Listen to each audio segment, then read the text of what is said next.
Dans le labyrinthe des mots, des locutions et des expressions, on s'y perd parfois. Mais chaque mot a son histoire, et chaque histoire, son fil conducteur. Sur la chaîne YouTube JC Group, je vous propose Le Fil d'Ariane, le podcast qui vous donne la clé pour comprendre les expressions françaises, une à la fois, un jour à la fois.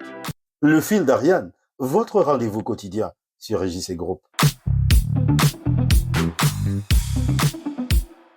Bonjour tout le monde, je m'appelle Israël Jackie Cantave. Bienvenue dans ce nouveau numéro dédié aux mots, aux locutions et aux expressions. Comme chaque jour, je vous propose d'effectuer ce voyage intergénérationnel consacré à la magie des mots et des expressions. Une machine à remonter le temps pour comprendre l'histoire et la mythologie et placer dans leur contexte les plus belles phrases exprimées par les esprits anciens, mais qui permettent de raconter des histoires contemporaines. Bienvenue dans le Fil d'Ariane. Le Fil d'Ariane, du lundi au vendredi sur la chaîne YouTube de IJC Group. Aujourd'hui, les amis, nous allons parler d'un mot qui était beaucoup plus une tendance sociale d'une époque. Le mot dandy, qui deviendra plus tard le dandysme. Nous sommes en Grande-Bretagne à la fin du XVIIIe siècle et une mode fait son apparition, principalement en réaction aux bouleversements sociaux et politiques de l'époque. Avec la révolution industrielle, la bourgeoisie, classe des marchands, industriels et financiers, gagne en richesse et en influence, menaçant la suprématie de l'aristocratie traditionnelle basée sur le lignage. Après la Révolution française en 1789, l'opulence ostentatoire et les costumes voyants de la noblesse, perruques poudrées, dentelles, soie colorée, sont devenus socialement dangereux ou désuets. L'heure était à une certaine sobriété. Le dandysme était né. Le dandysme, c'est une réponse à ce nouveau désordre social.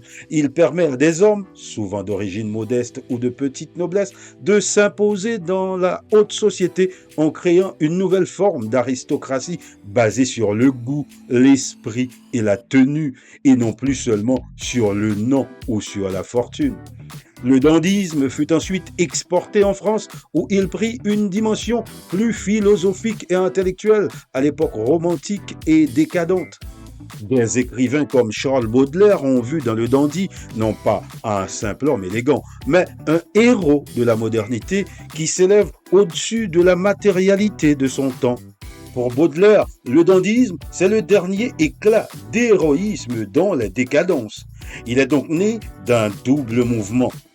Une révolution vestimentaire, la simplicité contre l'opulence, et une révolte individuelle contre l'ordre social établi, la bourgeoisie matérialiste, en utilisant l'art de vivre et l'apparence comme une forme de supériorité spirituelle. Le Fil d'Ariane, votre rendez-vous quotidien. Aujourd'hui, le terme dandy désigne un type social et un courant esthétique. Un dandy est un homme qui accorde une importance suprême à son apparence physique, à son raffinement, à ses manières et qui affiche un certain détachement ou mépris pour les conventions et la morale bourgeoise de son époque. Le dandy ne suit pas aveuglément la mode, il la précède, il la crée. Son élégance est caractérisée par la sobriété et le raffinement plutôt que l'ostentation, contrairement aux freluquets ou aux gommeux.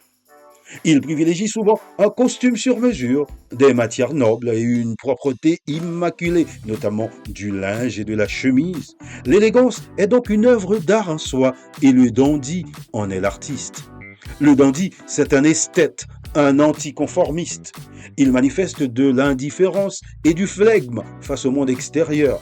Il méprise les gens et les choses. Il cherche à se démarquer, à être singulier. Pour des auteurs comme Charles Baudelaire, le dandysme est la tentative de créer une nouvelle forme d'aristocratie, non plus basée sur le sang ou sur l'argent, mais sur la supériorité du caractère et de l'intelligence. Parmi les dandys célèbres, il y a George Bryan Brummel, anglais du XIXe siècle, considéré comme le dandy originel. Il a révolutionné la mode masculine en promouvant l'élégance sobre, la coupe parfaite et le soin méticuleux du vêtement, notamment le nœud de cravate. Il y avait en France Charles Baudelaire, bien sûr. Lui, il a théorisé le dandysme comme une morale et une résistance spirituelle contre la médiocrité bourgeoise. Et comment parler de dandysme sans évoquer Oscar Wilde, l'Irlandais de la fin du 19e siècle, célèbre pour son esprit acerbe, sa provocation intellectuelle et son style flamboyant. Et puis, il y a moi, bien sûr, une espèce de dandy du 21e siècle. Non, non, non, non, non, non, je rigole. Le fil d'Ariane, une expression, un jour à la fois. Bon, vous me connaissez, vous savez que je n'ai absolument rien à voir avec un dandy. J'en ai pas le charisme ni la prestance non plus. Par contre, on pourrait bien me qualifier d'un Casanova. C'est l'expression de demain. D'ici là, continuez de vous abonner à la chaîne YouTube IJC Group pour découvrir d'autres contenus.